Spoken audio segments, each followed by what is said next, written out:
We need to understand that in the low points in our lives, in the valleys of what we go through in life, we had become those ruins.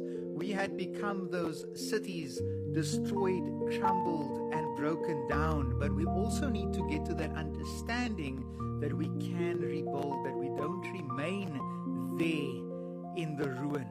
But the question is, how do we rebuild if we've been here in the gutters of life, in this state of ruin for so long? We need to understand that joy hasn't left us. It's been covered by a blanket of oppression, a blanket of grief and anxiety, which is shackling us right here. Hope is given by the prophet Isaiah in writing this, that you will rise from the ashes.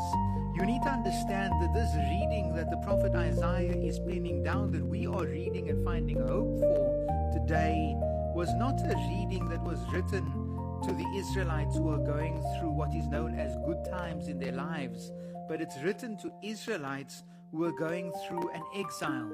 These were people who had lost everything.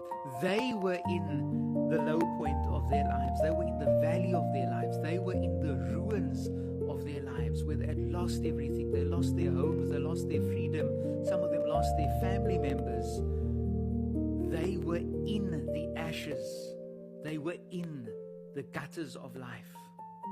But God, speaking through the prophet Isaiah, is giving hope to a people who had lost everything.